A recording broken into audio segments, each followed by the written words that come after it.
जय श्री राधा कृष्ण। सूर्य का मकर राशि में प्रवेश यानी मकर संक्रांति दान पुण्य की बहुत अच्छी तिथि है। इसे देवताओं का दिन भी कहा जाता है।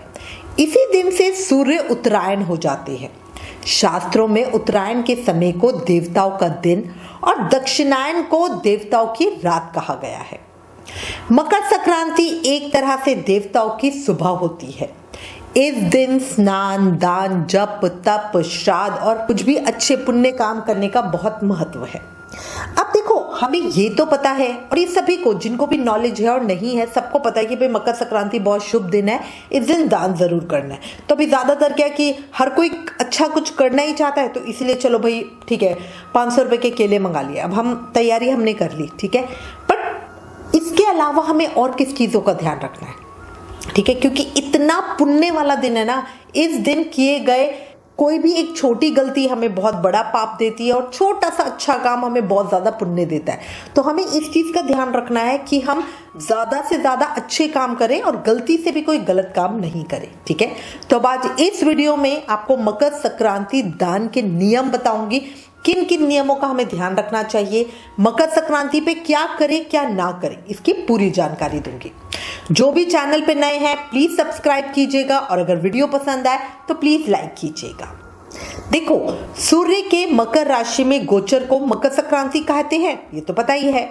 माघ महीने में सूर्य के राशि में परिवर्तन से सूर्य की स्थिति बदलती है। सूर्य दक्षिणायन से उत्तरायण हो जाता है। शास्त्रों में सूर्य उपासना, सूर्य को जल देने और इससे होने वाले फायदों के बारे में बहुत डिटेल में बताया गया है, ठीक है। तो अब सबसे पहले हम चर्चा करते हैं मकर संक्रांति पे क्या करें। देखो, मकर संक्रांति के दिन गंगा स्नान का बहुत महत्व है। दूर दूर से लोग इस दिन गंगा नदी में स्नान करने पहुंचते हैं। गंगा के अलावा अन्य किसी भी पवित्र नदी में भी स्नान किया जाता है। अगर आप नदी में स्नान नहीं कर सकते तो अपने घर में ही पानी में गंगा जल मिला के स्नान कर ले। स्नान करने के बाद सूर्य भगवान को जल चढ़ाएं। मकर संक्रांति के दिन सूर्य देवता की पूजा जरूर करना, जीवन में खुशी आती है। मकर संक्रांति पे भगवान शिव, भगवान विष्णु और माँ लक्ष्मी की पूजा भी जरूर करें। मकर संक्रांति के दिन किसी भी दान का विशेष महत्व है। गरीबों को अन्न दान, कपड़ा और वगैरह का दान करे, गाय को चारा खिलाए, सेवा करे, पौधे लगाए, बहुत शुभ रहता है। घर में नया झाड़ू जरूर खरीद के लाना बहुत अच्छा होता है, इससे माँ लक्ष्मी की कृपा मिलती है। अपने बड़ों का आशीर्वाद लेना, उनका आदर सम्मान करना, इसीलिए आपने देखा होगा कि जो संक्रांति के बय होते हैं उसमें बड़ों को मनाया जाता है, मतलब कपड़े पहना के अपनी सास को मना रहे, ससुर को, ननंद नंदोई, ये जो हमारे बय होते हैं वो इसीलिए होते हैं। मकर संक्रांति के दिन अपनी तिजोरी में रखे जो भी आपके गहने जेवरात वगैरह है उन्हें निकालें, उन्हें गंगा जल से धोए। इसके बाद उन पर हल्दी लगाकर थोड़ी देर तो कम से कम जरूर पहन के रखें, फिर चाहे तो वापस उठा के रख दें। घर में तिल और खिचड़ी बनाएं और ब्राह्मण भोज के बाद निर्धनों को दान करें। अपने परिवार के साथ एक साथ बैठकर खाएं, बहुत प्रेम भाव बढ़ता है। अब देखो, अब हम चर्चा करते हैं कि मकर संक्रांति पे हमें क्या नहीं करना चाहिए। सूर्य को जब आप पूजा करें तो सूर्य को जल लोहे, स्टील या प्लास्टिक के पात्र से नहीं दें। इसके अलावा घर के किसी भी सदस्य को शराब नहीं पीनी चाहिए, ना घर में ना घर के बाहर। बहुत स्ट्रिक्टनेस में तो स्मोकिंग भी बिल्कुल मना करी जाती है, क्योंकि देखो पहले बता रही हूँ बहुत पवित्र दिन है। कोई भी अच्छा काम करोगे उसका बहुत ज्यादा पुण्य मिलेगा और कोई भी गलत काम से बहुत ज्यादा पाप मिलेगा। घर पर बनने वाले भोजन में लहसुन और प्याज नहीं डालना।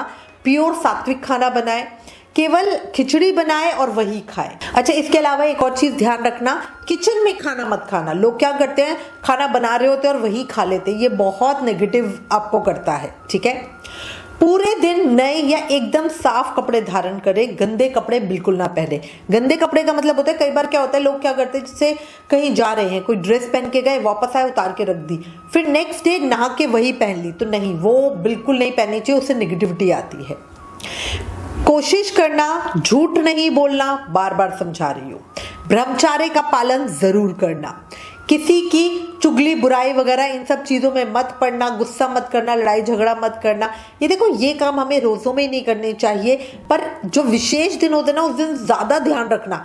अगर मान लो रोज़ में आपने मेरे से लड़ाई की तो आपको 1 पाप मिलेगा, बट अगर मकर संक्रांति वाले दिन की तो उस दिन आपको 100 पाप मिलेंगे। तो बेटर है ना कि नहीं करना, किसी का दिल नहीं दुखाना, क्योंकि जब किसी का दिल दुखता है ना तो अंदर से बददुआ निकलती है। अच्छा, इसके अलावा फूल पत्ती नहीं तोड़नी है। संक्रांति पे तुलसा जी को भी नहीं तोड़ना, ध्यान रखना। मकर संक्रांति के त्योहार पर घर में बड़ों का अनादर नहीं करना। ऐसा ना हो कि आप बाहर तो दान कर रहे हैं और अपने घर में बड़ों को कुछ गलत या उल्टा सीधा बोल रहे हैं, बिल्कुल नहीं। ऐसा करने से भगवान सूर्य और शनिदेव दोनों आपसे रूठ जाते हैं। इसलिए मकर संक्रांति पे बड़ों को कपड़े पहनाकर मनाया जाता है ताकि हमारे सूर्य और शनिदेव स्ट्रांग रहे। मकर संक्रांति के दिन काले रंग के कपड़े भी मत पहनना और कोशिश करना ज्यादातर व्हाइट या हम येलो बोलते हैं, वो अच्छा होता है। मकर संक्रांति के दिन तामसिक भोजन से भी परहेज करना। किसी भी तरह का लहसुन, प्याज, ये मांसाहारी ये बिल्कुल नहीं खाना, और ना घर के बाहर नॉनवेज खाना है, घर में तो बिल्कुल खाना ही नहीं है। मकर संक्रांति के दिन शराब वगैरह भी भूल कर भी मत करना, दूर रहना। किसी भी गरीब या पशु को दान करते समय कोई भी मन में कोई भी गलत फीलिंग मत लाना। कई बार क्या होता है, हम दान करते हैं और क्या होता है, लोग पीछे पड़ जाते हैं, फिर हम कहते हैं अरे देखो ये लड़ाई झगड़ा होने लग जाता है। ऐसा मत करना। एक और चीज, पुराना और बासी खाना भी दान में मत देना। अब हम चर्चा करते हैं कि मकर संक्रांति के दान के क्या नियम हैं। तो देखो, मकर संक्रांति के दिन अपनी कमाई का 10वां हिस्सा हमें जरूर ही दान करना चाहिए। इससे धन के साथ पुण्य फल भी मिलते हैं। इस दिन आप जो भी दान करें वो किसी निर्धन व्यक्ति या ब्राह्मण के घर जाकर ही दान करें। इससे आपको दान का ज्यादा फल मिलता है। कई बार क्या होता है, घर बुलाकर दिया गया दान कम फल देता है, इसी वजह से आपको दान का पूरा फल नहीं मिल पाता। तो कोशिश करना जिसको भी दान देना उसके पास जाकर दो। इस दिन किसी खराब वस्तु या किसी पुरानी चीज का दान नहीं करना चाहिए, क्योंकि ऐसा करने से आपके पुण्य फल की जगह अशुभ फल मिलता है। मकर संक्रांति के दिन किसी गरीब, गाय, बीमार या किसी ब्राह्मण को दान करते हो तो ये बहुत ज्यादा अधिक अच्छा फल देता है। मकर संक्रांति के दिन आप जिस भी वस्तु का दान करें उसे हाथ में लेकर ही दान करें। आप इस दिन तिल का दान करते समय अपने पितरों और किसी और चीज का दान करते समय देवताओं का ध्यान जरूर करना। कहने का मतलब है, तिल का दान करते समय अपने पितरों का ध्यान करना, वही मुक्ति कराने वाले। इस दिन दान देते समय इस बात का भी ध्यान रखना कि आप जब भी दान दे रहे हो तो उस समय आपका मुंह तो पूर्व दिशा की हो और जो लेने वाला है उनका मुख उत्तर दिशा की ओर रहना चाहिए। मकर संक्रांति के दिन गौ का दान भी सबसे ज्यादा शुभ माना जाता है। अगर आप गाय का दान नहीं कर सकते हो तो आप किसी ब्राह्मण के पैर धोकर या किसी बीमार की सेवा करके, देवताओं की पूजा करके गौदान का पुण्य फल ले सकते हैं। इस दिन सोना, चांदी, विद्या, रत्न, अन्न, दूध, वस्त्र, घोड़ा, गाय, शैया, भूमि, तिल, छत्र, कन्या और जरूरत की चीजों का सामान देना महादान कहलाता है, जो जीवन में भौतिक सुखों की प्राप्ति कराता है और मृत्यु के बाद मोक्ष भी दिलवाता है। अगर आप किसी कन्या को मकर संक्रांति के दिन दान में कुछ देते हो तो आपको गौदान और देवताओं के यज्ञ के बराबर फल की प्राप्ति होती है। मकर संक्रांति के दिन किसी विद्वान ब्राह्मण को ही दान करें। किसी विद्याहीन ब्राह्मण को दान देने से आपका दान व्यर्थ चला जाता है। इसी के साथ ही दान देने के बाद उस ब्राह्मण के चरण स्पर्श जरूर करने चाहिए। मतलब परांगत ब्राह्मण का मतलब होता है जो कर्मकाठी ब्राह्मण हो उनको ही देना चाहिए। कई लोग कास्ट के ब्राह्मण होते हैं बट कर्मों से ब्राह्मण नहीं होते, उनको मत देना। जिनकी नौकरियों में परेशानी चल रही है, ऑफिस में कुछ अच्छा नहीं रहता, वो रोज नियम से सूर्यदेव को जल दे। इससे उच्च अधिकारियों से सहयोग मिलता है और मुश्किलें कम हो जाती हैं। सूर्य को जल तांबे के बर्तन से देना चाहिए, बहुत ज्यादा अच्छा होता है। सूर्य को जल देने से पहले उसमें चावल, लाल फूल डालकर भगवान सूर्य को अर्घ्य दे।